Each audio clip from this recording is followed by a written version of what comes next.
গেছিলাম শ্মশানে। আর চলো আমার দিদা মারা যাওয়ার আর শ্মশানের ব্লগটা তোমাদের সাথে শেয়ার করি। আর আগে আমি একটু রেডি হয়ে নি আর শ্মশানে গিয়ে কি কি হয় তো চলো পুরো ভিডিওটা দেখতে থাকো, সবটাই শেয়ার করব তোমাদের সাথে। আমি ভেবেই পাচ্ছিলাম না কোন ড্রেসটা পরবো, তারপরে আমি ভাবলাম যে আমার তো একটা সুন্দর ড্রেস আছে আর আমি এই ড্রেসটা পরে নিলাম। আর একটু মেকআপ না করলে হয় তো, একটু টোনারটা মেখে তারপর ভাবছিলাম মেকআপটা শুরু করবো। তো চলো মেকআপটা শুরু করতে করতে তার আগে তোমাদের একটা গল্প বলি। আমি ভাবতেই পারিনি আমার দিদা আমাকে ছেড়ে চলে যাবে। আমার এইটা ভেবে খুবই খারাপ লাগছে যে আমার দিদা আমাকে ছেড়ে চলে গেছে এই দুনিয়া ছেড়ে পুরোটা, আর কখনো দিদা চাইলেও ফিরে আসতে পারবে না। যাই হোক, সবারই একদিন না একদিন উপরে যেতে হবে, এইটা নিয়ে মন খারাপ করে আর কিছুই হবে না, এইটাই নিজের মনকে বুঝ দিচ্ছিলাম। তাও মনটা কেমন করছে দিদার জন্য, খুবই কষ্ট হচ্ছিল আমার দিদার জন্য যে দিদার দুনিয়া ছেড়ে চলে গেল। আমার ছোটবেলা থেকে যার সাথে এত কথা এত কিছু, যাকে আমি সবকিছু শেয়ার করতাম, হাসি মজা দুঃখ, আমাকে কত রকম গল্পও বলতো। তোমাদের দিদা কি তোমাদের গল্প শোনাতো? আমাকে কিন্তু ছোটবেলা থেকে এখনো আমার দিদা আমাকে খুব গল্প বলতো, আর সেগুলোই আমি খুব মিস করছি। আর হবে যেটা হওয়ার সেটাই হলো।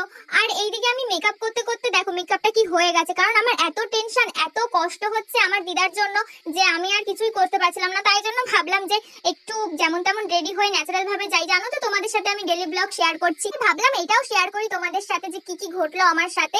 আর জানোই তো আমি একটু সাজতে ভালোবাসি, তাই জন্য আমি দেখছিলাম যে তাড়াতাড়ি করে যেটা করা যায় আগে সেটাই করি। আর এইদিকে আমি বুড়োটা একটু আঁকিয়ে নিলাম যেমন তেমন ভাবে, আমি কিন্তু বেশি কিছু করছি না, আইব্রোটা হালকা করে একটু আঁকিয়ে নিলাম। আমি কিন্তু সেই রকম কিছু সাজছি না, জাস্ট একটু চোখের উপর গ্লিটার দিয়েছি আর একটু হালকা করেই সাজছি, সেরকম কিছু না। দেখো কেমন লাগছে তাই বলছিলাম।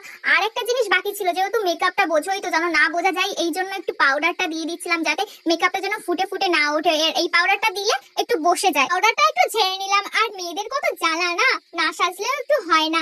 আর ওইদিকে আমি ভাবছিলাম দিদাকে না নিয়ে চলে যাই, কারণ আমার সাজতে সাজতেই তো অনেকক্ষণ লেগে যাচ্ছে। তাও আমি একটু ভাবলাম যেমন তেমন করে যাই, ন্যাচারাল একদম সেজেছি, মানে কিচ্ছু দিইনি, না সাজলে না হয়। তো আমি কোথায় আর সেজেছি, জাস্ট একটু হালকা করে লিপস্টিকটা পরে নিয়েছি। লাস্টে আমি সেন্টটা মারতেই ভুলে গেছি, আর সেন্টটা দিয়ে আমি ফিনিশিং করে দিলাম। দেখো মারতে মারতে আমি এতটা মেরে দিয়েছি, কি সুন্দর সেন্টটা, আমি তাই ভাবছি।